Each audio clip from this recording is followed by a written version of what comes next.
Evan, thank you so much for joining us. I'm super excited. Thank you for making time. Happy to be here. Well, Evan, for those of you who are not familiar with Foxit, why don't we start with you giving us just a quick overview of what Foxit does? I think every marketer wants to know that to kind of better place the space that you play in before we Yeah, go into our lively discussion. I appreciate that. Yeah. Hi, everyone. My name is Evan Reiss. I'm head of marketing at Foxit. We sell end-to-end business productivity solutions, PDF editors, e-sign solutions, and we try to support businesses in both the small and mid-market for their entire end-to-end document workflow. So I have the wonderful opportunity and day job of managing our entire media budget globally. And I handle all of our international marketing and all of our digital marketing and media channels. So I cover the gamut from digital to events to pretty much every channel that you could think of right now. Sounds like a really small job. Very tiny. Very tiny. Let's talk about it. Doesn't keep me up at night at all. But no, it's I enjoy it. Let's talk about your tiny universe with big problems. Yes, we have very big problems. I don't want to talk about the problems right now that we have, but what problems do you have? We'll get there. We'll get there. So it sounds like based on where you guys play, the PLG motion is important, and visibility on the web is important, and how people find you and kind of self-serve you is important. You guys also have a free trial, right? That's part of your kind of go-to-market motion. Yeah, we do. Our free trial is crucial as one of our go-to-market motions. So when we think about our product portfolio, for the longest time in the PDF space, people needed PDF readers. So we've led in the market with a PDF reader that is a strong enterprise reader that started out sort of as our original PLG motion, right? So it allowed people to engage with our product line and portfolio. That eventually evolved into a robust free trial program that allowed customers to trial our editor products, and drive people directly into a touch and feel product experience that ultimately leads to a conversion down the line. So yeah, PLG is crucial to our motions. So this is perfect because it takes us right into what we're here to talk about. In the pre-show chat, you talked to me about the mysterious and spooky, I would say. We're not in October yet, but we're getting there, right? We're close. Step that you took, super close. The step that you took to see what you can get out of your marketing promotions online by peeling back certain types of campaigns that you had doubts about. I mean, that's a bold step. To pause anything in marketing is such a audacious move these days because we're all conditioned to do more and merrier and then some more again, right? Yep. So give me kind of help us understand where you kind of started this exercise. What was on your mind? I know you have background in the world of SEM, so kind of give us the whole behind the scenes that put you into this mindset of let me see if what I got is working. So I took over our marketing programs about 3 years ago now at this point. And when I stepped in, we were spending a lot of money. And that is a good thing, right? Every marketer wants to get as much money as possible to spend. The problem is at a certain point in time, those spends have extremely diminishing returns, especially if you have a strong brand footprint in the market. So for us, being a legacy product, like I mentioned before, we had a reader solution years ago when people needed PDF readers. They're now completely integrated in Chrome and everything else. We've shifted into the editor space and supporting end-to-end document workflows. But we've been in the market for so long, the way that we did things previously, it wasn't expected to work forever. So the first thing that I did is, I decided to look back and peel kind of away at the layers of how we spend media. And what our media buying process looks like. Now, for most marketers, they live and breathe by their ROI dashboards, right? They live and breathe by their channel attribution dashboards. That is fine to an extent. I think one of the biggest issues that marketers have today is that they over-index on channel-specific attributions, where the real question should be and is what is the interplay between all of these channels, including your organic media channels and your paid and performance media channels. So that was the question that I set out to ask. And this wasn't the first time that I've done this, right? So, I mean, I kind of knew what I was looking for and knew what I was preparing for. But I do think in the marketer's toolbox, one of the most underutilized tools that a performance marketer can take advantage of is the media regression. So let's talk about it. I mean, we're waltzing around the elephant in We the are, room. we are. So, media regression, the Love it. scary big term, puts us right back in the stats class, back in the business school, right? But from, just to kind of level the playing field here, from what I understand, it's one way of measuring incremental impact. I'm sure somebody will sell you a tool for it today. There's a Mhm. tool for everything, right? They will. Some of us, including people on this call, can do it with their bare hands, which makes you armed and dangerous. If you do consulting on the side, I'm sure somebody would love your services and opinions. But essentially, what we're doing, we're isolating what happened because we ran media versus what could have happened anyways, right? Is that how you think about it? That's a good way to explain it. Yeah, that is exactly how I think about it. So walk us through the whole exercise that took place. You paused Yeah. some of the, from what I recall, branded campaigns to Mhm. understand if your dollars could work harder elsewhere without losing what the branded search was taking from your budget. Showing the touches, but not really moving the needle in terms of pushing people Correct. further down the Yeah. purchase So I mean, process. honestly, I mean, this conversation really applies well to anyone that is in the SaaS marketing space, anyone that is a marketer for product or marketing technology, or anyone that markets technology in general, right? If you're in an industry that's not necessarily kind of CPG or retail or brand led, brand has an impact on your media budget overall, but it is not really the tried and true answer to everything performance marketing. So when I stepped into this role and I took over and looked at our media spend, we were spending a lot on branded terms.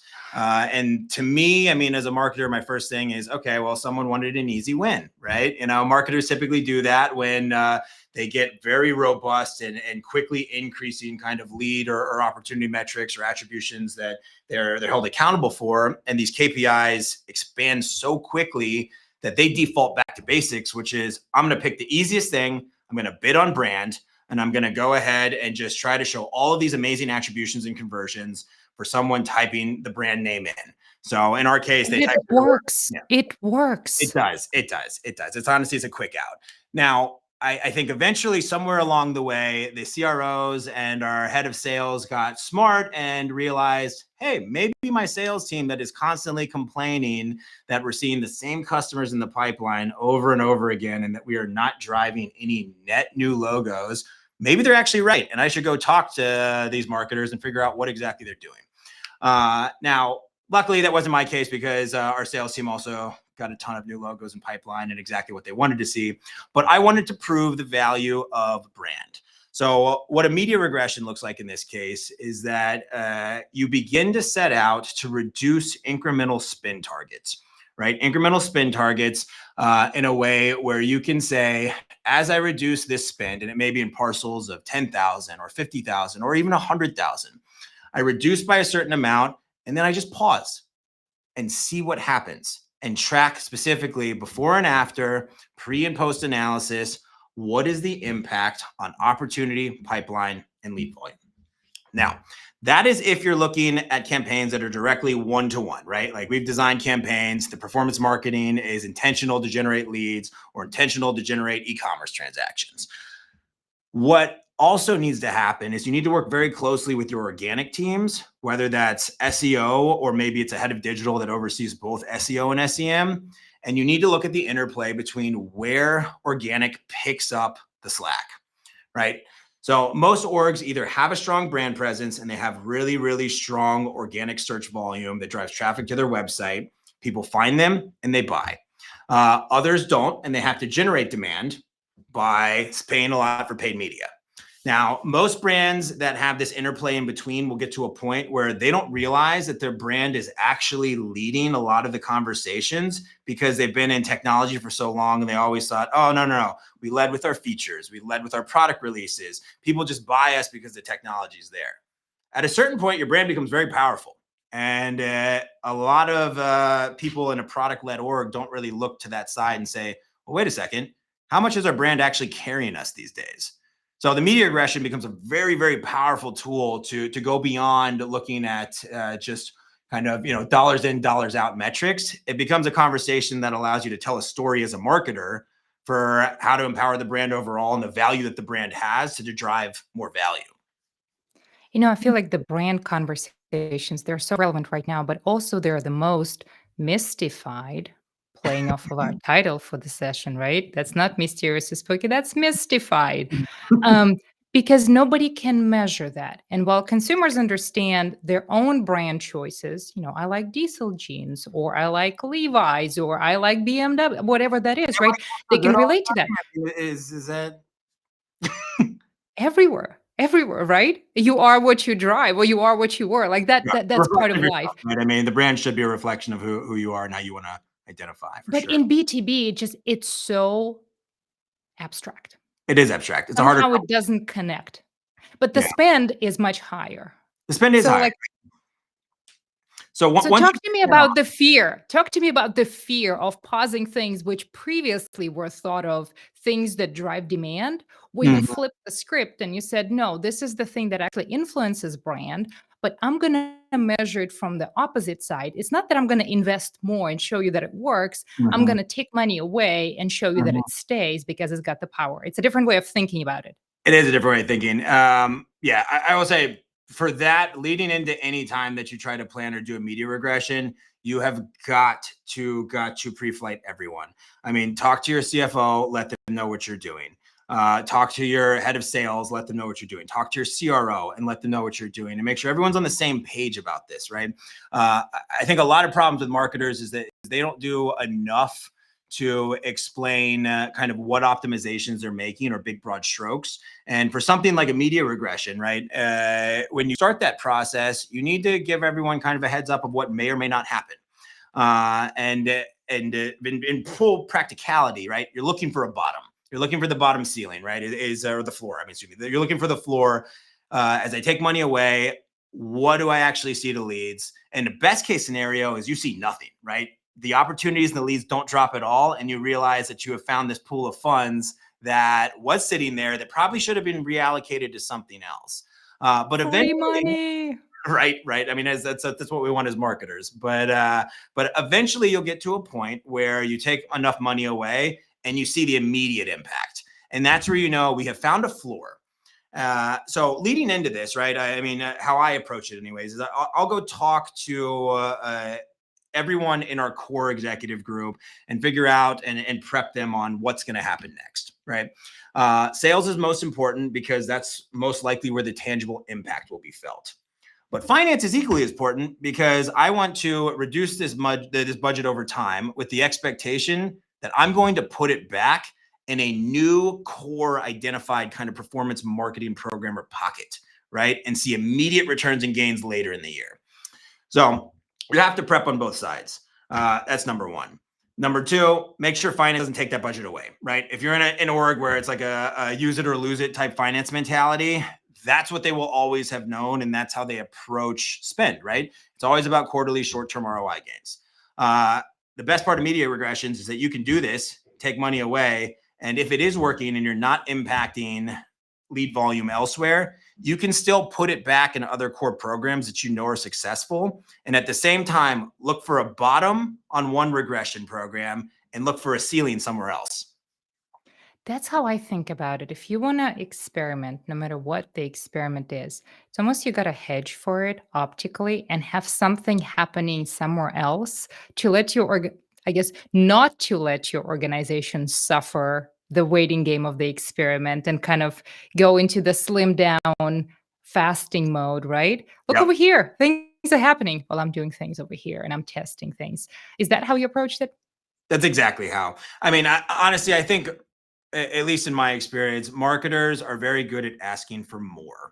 And they want to keep asking for more and they want to keep asking for more. And eventually, finance will finally just kind of stop and say, well, you need to go beyond just proving it now. I want to go beyond budget defensibility. I want to see exactly what's happening with these dollars and exactly where that ROI comes back.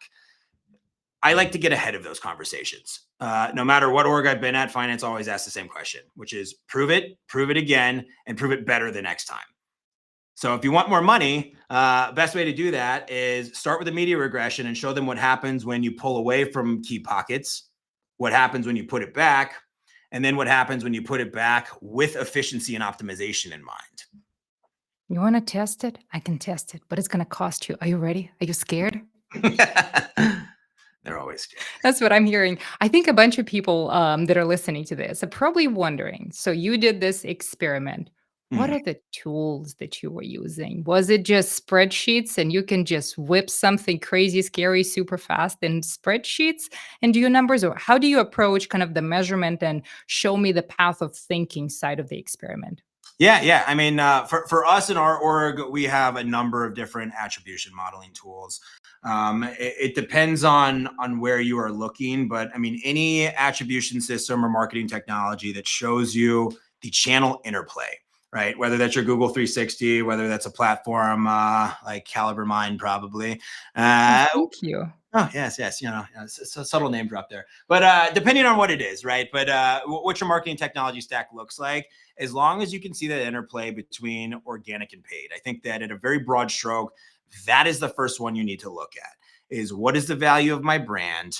And then what happens with organic? And in some cases, it will truly look like session traffic drops in a paid media volume kind of parcel, and that exact volume and parcel pops back up in organic. So you can see the one-to-one of a hand trading from the left hand to the right hand. And there is no actual incremental impact to either organic or paid, right? So back to the original kind of goal of this was, can we measure incrementality? That's where once you start to use your attribution systems in your tech and you start to add dollars back, right? If this has been done right, you have found kind of core sets of keywords that are super effective in your performance marketing. You found your core ad sets and campaigns that really drive the bulk of all commercial intent or mid-funnel kind of prospecting intent. You figure out where those are, and then you double down on what's working because you've already trimmed the fat, right? You've trimmed the fat. So when you double down, if they are truly optimized for efficiency at that point, and you haven't hit a performance ceiling, you will see the incrementality come back, right? And it's not that it comes back or rebounds, it's that you'll see the incremental add from adding those dollars back after optimizing. I know it's a little I like complex. Do you think that's clear enough, Nadia? Or pause here for questions? I think what I'm hearing is that you were asking a series of questions and you were looking for answers to each, I guess, each stage of the experiment had a different question. And once you saw that, you moved on to the next stage and you socialized with everybody else, setting expectations. Is that an accurate Correct, summary? correct. Yeah. And then you start to execute on it, right? So after the socialization period and after you execute, I mean, some people could do this over months. You could do a media regression over a year. I like to run them over 6 months where we incrementally pull, and you're pulling small amounts, right? Enough that you don't deviate from the whole of kind of your goals for the year or your goals for the half. But at a certain point, you do hit that bottom, right? And that's where you see it, you feel the impact of the metrics, and the sales team might be mad at you at that point, or just say, hey, what's going on to lead volume? Are we tanking this? Like, why does our opportunity pipeline look like this? That's where you add it back, right? But the difference there is you now know that we were spending maybe $500,000 on performance marketing, be it campaigns, specific ads, specific keywords that could be put elsewhere, right? And that's ultimately the goal is what can our performance marketers walk away with and learn about the core value of what works to drive ROI. And it's like the Pareto rule, right? I mean, it's like 80% of activity, or was it 20% of activity drives 80% of the results. I honestly feel like that is so true for performance marketing also. You can run 50 different ads, but ultimately it's going to come down to the same core few that are effective. You can search for a broad set of keywords and phrases and try to outsmart the system, but ultimately it's going to come down to a core few that the algorithm picks up on and says, you play really nicely in this space. These work well for you. Your buyer is looking for this and you have commercial intent. No, we cannot do that because in that case, our job will boil down to three things, and you will be gone, and somebody else will be here. Maybe AI saying that those three things are the ones that we continue running. Maybe. I mean, but that's why we've got conferences and trade shows, and we still got to do our brand advertising, at South by Southwest or wherever, You right? cannot replace curiosity and things shift. So thank you for job security, the ever shifting world of B2B marketing. Let Well, me ask you this. When we were chatting about this, you mentioned also that kind of a side benefit of this experiment was you getting a better understanding of your ICP, the ideal customer profile accounts. mhm. And it allowed you also to shift how you go to market in terms of focus on areas that were more profitable that before, maybe with a lot of noise, a lot of traffic that was kind of tire kicking traffic, you could not isolate clearly. Talk to us about that. Like, what was your aha moment when it came to maybe we could go up market with this? Yeah, no, for sure. So in this case, I mean, let's say that the tools you're using are something like Google Ads or Bing Ads or something that tracks very specific conversion sets. We're also assuming that the marketers listening to this, right, have a good breakdown of kind of the micro conversion steps in their funnel. This only works if you really have a true understanding of incrementality within your own funnel, right? What are the tiny little steps required? Is it get someone to my website? Great. I know I've got a set of words and keywords that get people to my website. Is it to get people to my website and then also engage with a piece of media or click on a very specific page?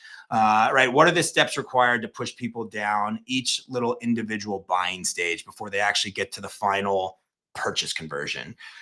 So for us, the aha moment was we had all of our funnel process. It's grouped by region, it's grouped by DMA, it's grouped by so many different dimensions, right? You could have hundreds of different dimensions, but ultimately, it still comes down to as you start to trim away budget, you find out how much you're giving away to Google, right? Is number one. I would say that I think marketers underestimate how much money just because you're in the bid and you're in the auction.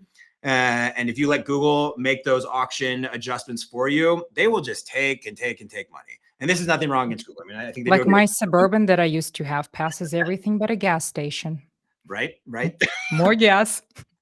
You're full of them today. But yeah, at a certain point, you learn that Google does want to take your money, and you can spend a lot less, right? And I would say aha moment number one is that, right? Is that there are just hidden nuggets of gold where when it matches your segment and your ICP properly, and you have those dimensions broken out, whether it's by region, by sales territory, by country, by city, all the way down to, I mean, like subsections of city centers.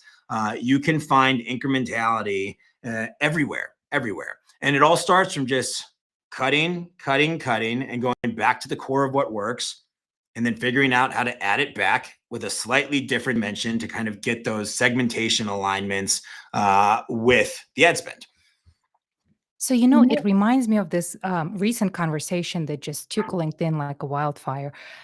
People were talking about less top of funnel traffic, just Mm-hmm. general drop in traffic to the site. Mm-hmm. And I always wondered whether that's truly the traffic that you cared about to begin with, or it's just, Or was it? one of those nice to have vanities up and to the right forever and ever, the more money you put behind it, versus the traffic that really matters that will convert. In your case, maybe it's the free trial or the Yeah. contact us or the demo request. So it sounds like that's what you discovered ultimately, that the fear of lower traffic is really not a fear. We didn't want it anyways. It's not a fear. I mean, you can lower or increase traffic artificially all the time. I mean, I think traffic is probably one of the biggest vanity metrics. And I think that's becoming a larger part of the conversation now with what's happening with SEO and the chatbots today. And I think that performance marketers need to have a stronger viewpoint and position on it. And I think the SEO marketers need to understand how to talk with finance and our CFOs and CROs more effectively. But you're right. I mean, it is a vanity metric. And what are we seeing today now in the industry and this broader trend is that the chatbots, the LLMs, they are taking traffic away from websites. And what is left behind, though, is core buying traffic, right? It's core buying traffic. It's core, at least traffic that has been prospected and is slightly interested. And I mean, maybe it leans more towards the consideration buying side, but it's in market traffic, right? So you have a really good, healthy estimate. So whatever that 20 or 5 or whatever it was percent that was shaved off the top when the launch of the LLMs happened, it shouldn't be related to a downstream impact in conversions, right? You shouldn't actually see that if your brand has done enough to have a strong SEO presence and carry that forward.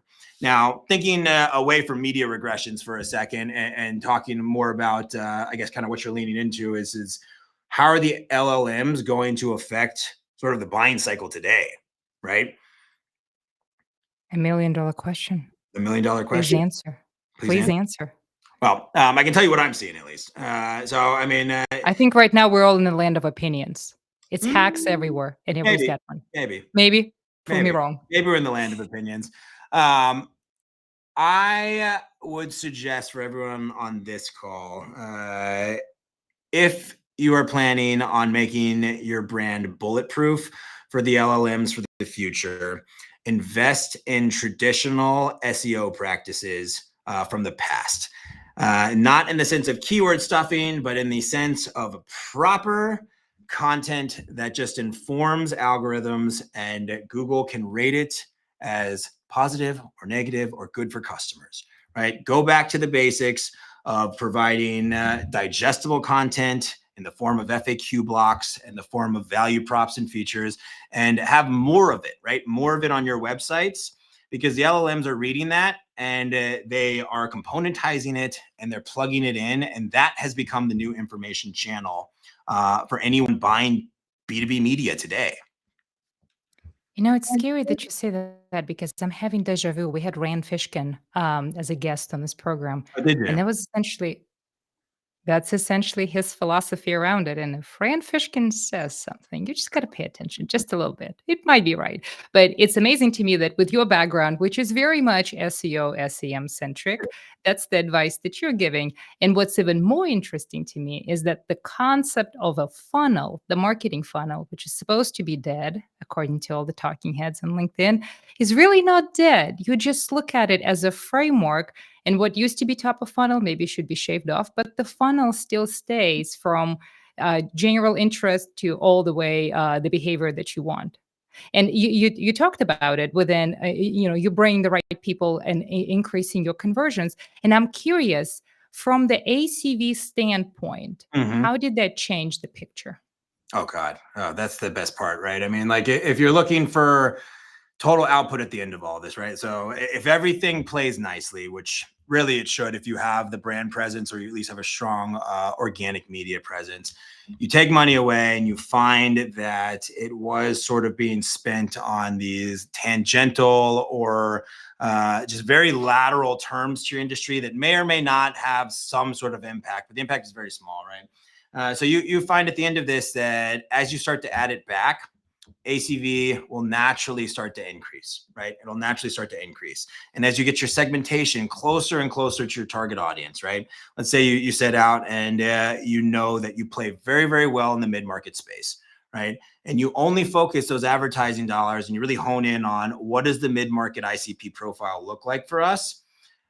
Let's go back at our dollars just there. What you should see is your average contract value should go up because you're starting to weed out all of the tail end of the SMB sizes. You probably don't get as many enterprise contracts for the same amount, but overall, you should see your total average contract value start to increase incrementally as those dollars get added back in. And it proves the value of the fact that the segment was right. We ran after it. We hunted for a very specific sliver.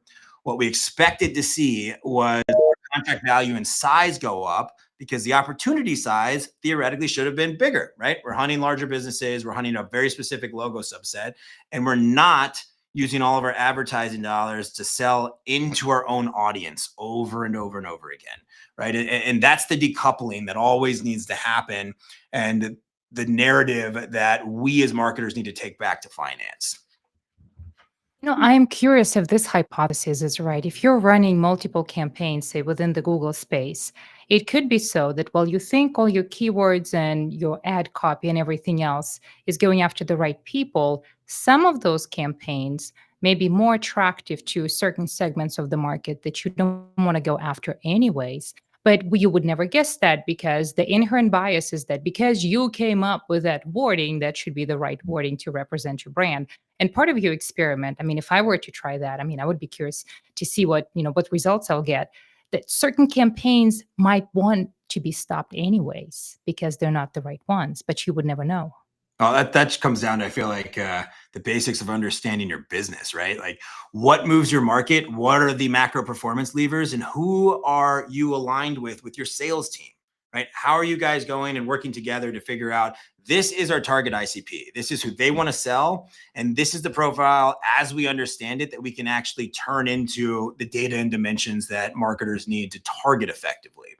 But yeah, I mean, I agree with you, right? If you dig into that further, you will find that there are campaigns that you waste advertising dollars on all over the place for tiny subsegments of markets that ultimately someone, because they saw a good conversion once, started to drop more and more dollars into.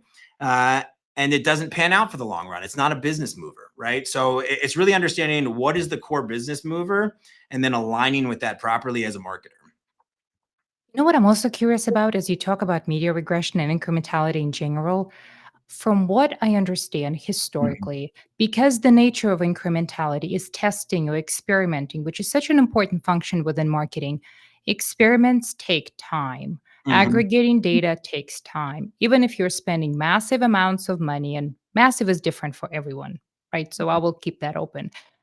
It still takes time to aggregate the right types of data. So, how do you feel about this message out in the market that I've seen somewhere that people run incrementality with just 30 days worth of data, 20 days worth of data versus the timeline that you shared? It takes 6 months or more to get dependable, trustworthy No, results. it takes a while. I mean, it depends on your business, and I think honestly, it's a factor of your total sales cycle. So for us, I can see pretty quickly after we make changes what the impact is to opportunity and pipeline, right? So if you're running on a sales cycle where typically your sales team maybe can get everything closed within 30 days, right, from a lead, and hopefully it's a lot less, hopefully it's 6, right? But depending on what that factor is, your regressions should run with the expectation that when you do a drop, that you treat the same amount of time and a trailing kind of 2 or 3x of that, right? So I like to do 6 months. For larger campaigns, if I had gone after enterprise, I probably would have measured it over a much greater period. Because those sales cycles are obviously annual or sometimes 3-year contract terms, and we're looking at investing in audiences over broader periods, right? So but this is true for any business. So what is your current sales cycle? Try to identify that first. Try to look at it in terms of kind of days or months, and then treat it as 2x or 3x of what that timeline is.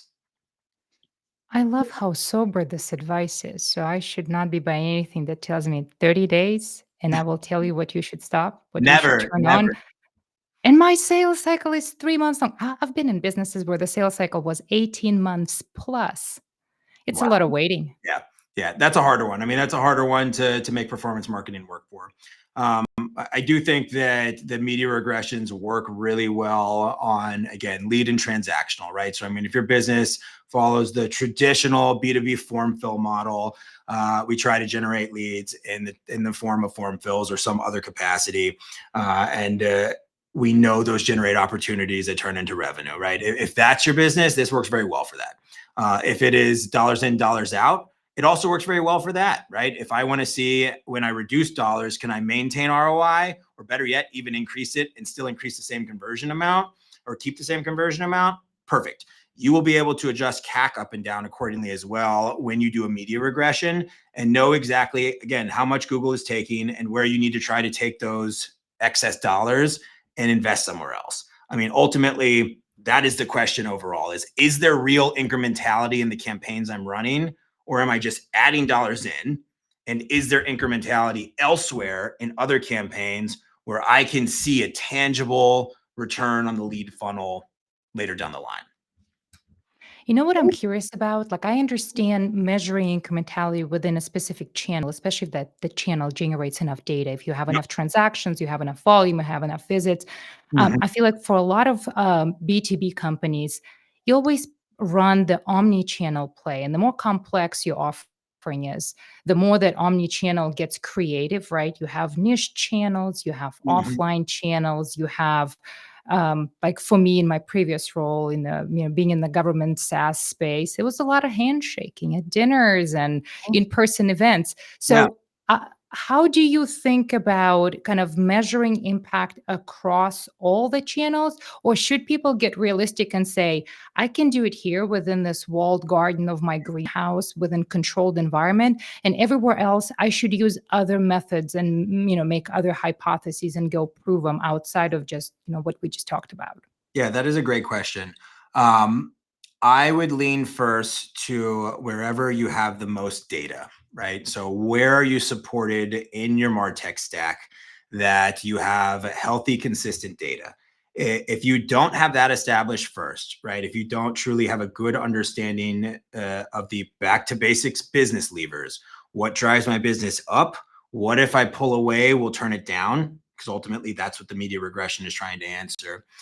Do not try playing somewhere else, right? Don't just start to pull from conference budgets and you have no way to measure the actual CAC relevant or CAC related impact that trade shows might actually have on your business, right? There is a tangible brand impact there. And it can be measured in certain areas, but you can't just start pulling funds and assume that you can measure and see results elsewhere, right? So, I mean, my suggestion is, yeah, go within the walled gardens first. But walled gardens that are clearly plugged into a tech attribution modeling platform that allows you to go look at, again, the interplay and trade-off between your digital channels. It is the primary organic channels and search engines that you have. It is all of the paid media channels that you have, including social. It's all of the platforms where you may or may not play. It's anything that is measurable. And the moment that you start to reduce dollars, you will see impacts somewhere in that subset.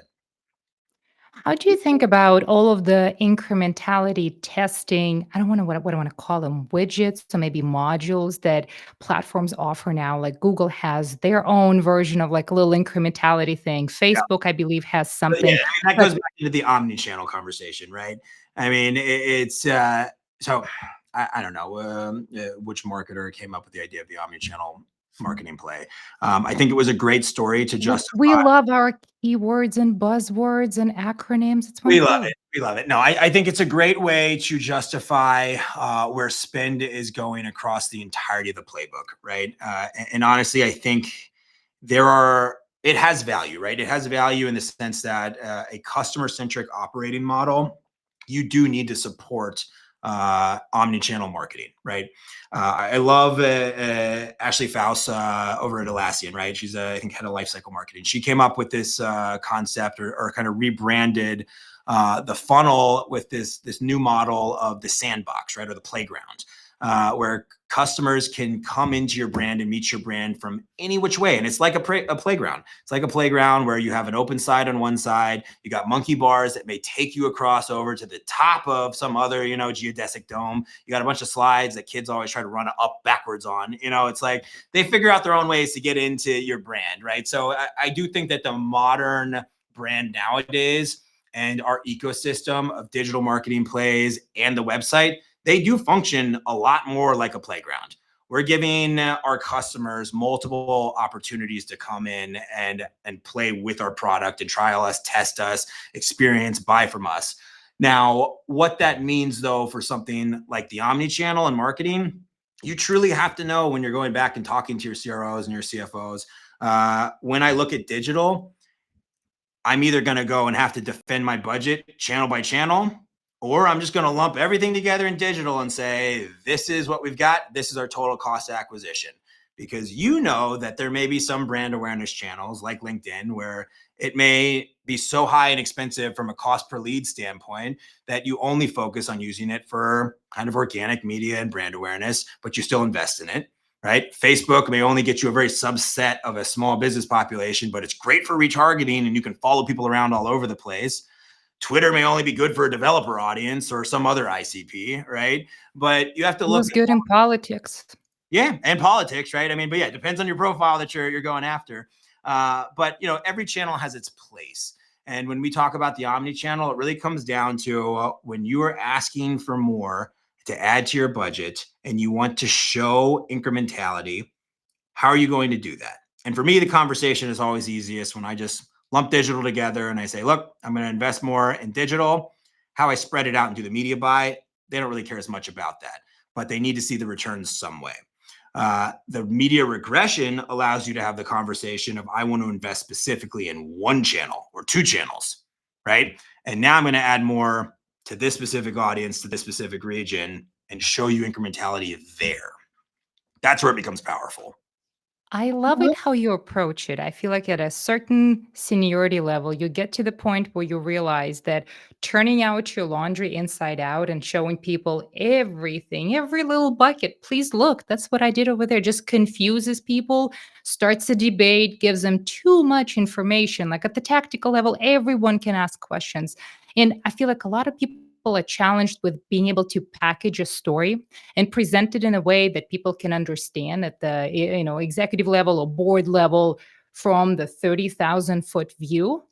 However, you have that ability to double click, triple click into anything and say, oh, and if you're interested in this, I got the answer for that second click for you already. So at that point, less questions are asked and kind of the trust is extended.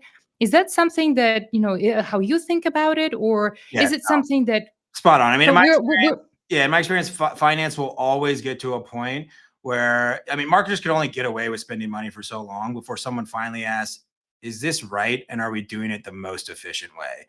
And that's typically because some other change in the business forces, funds to shift between business units.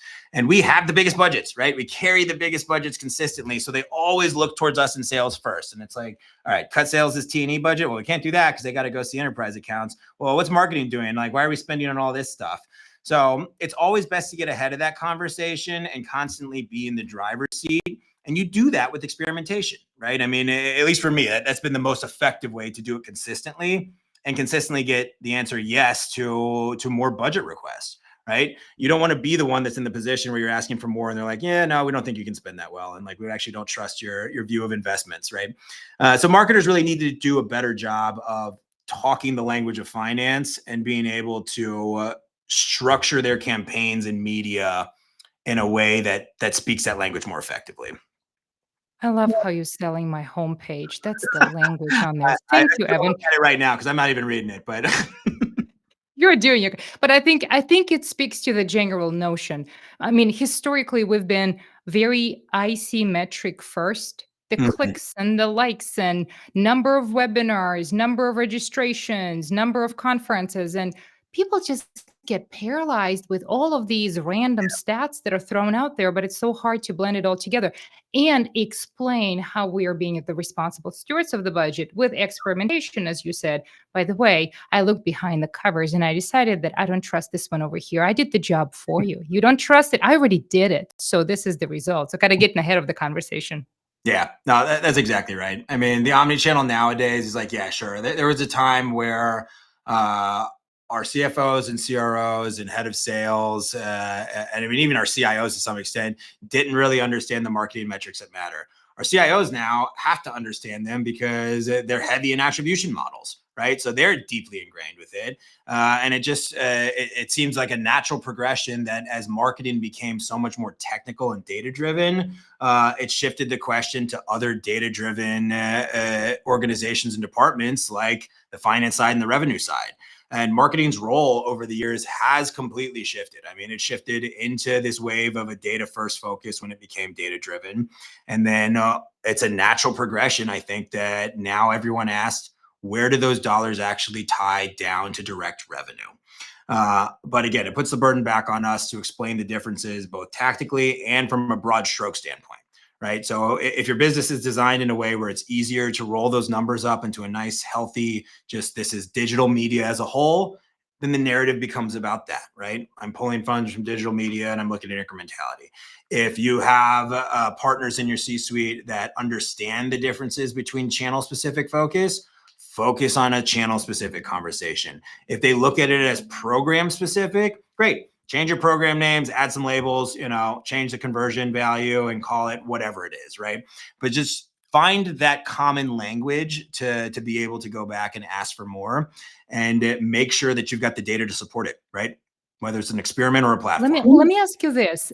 If you were to do this all over again, and I'm sure these things are on a rolling cycle, every so often you want to run a test or two or three, as long as you got something else front and center for them to look at, right? While you're Yeah. figuring out how these things are working.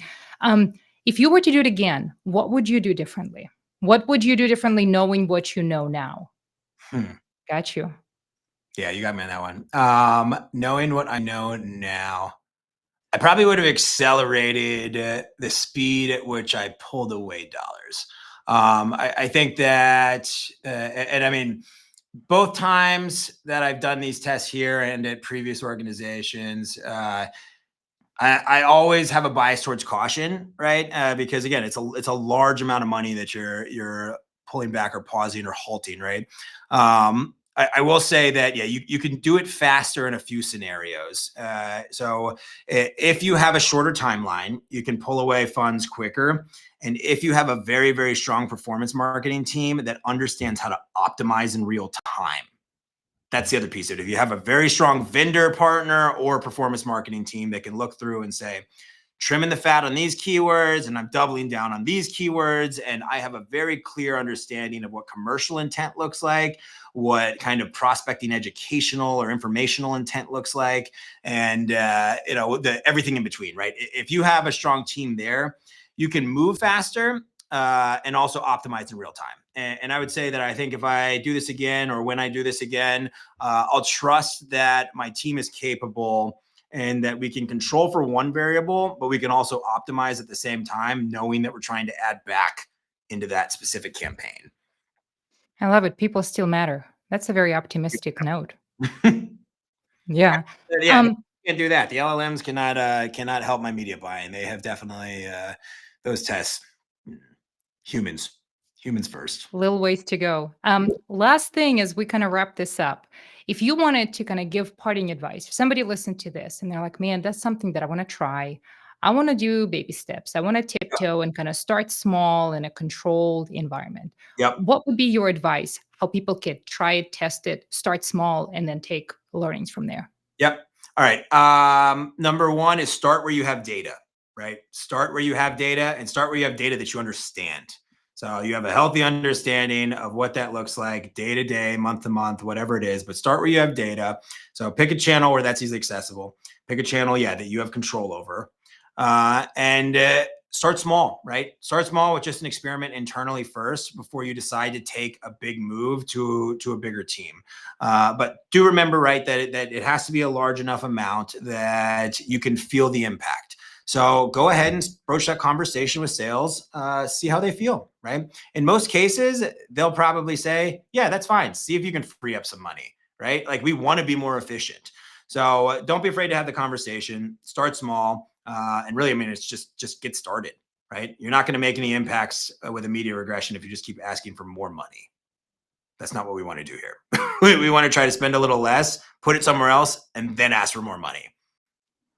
I'm going to take you up on it. I'm going to try it. And I mean it. I mean, I will be the guinea pig of this advice. And next time we I talk. would love to have a follow-up call where we sit and we discuss your impacts afterwards.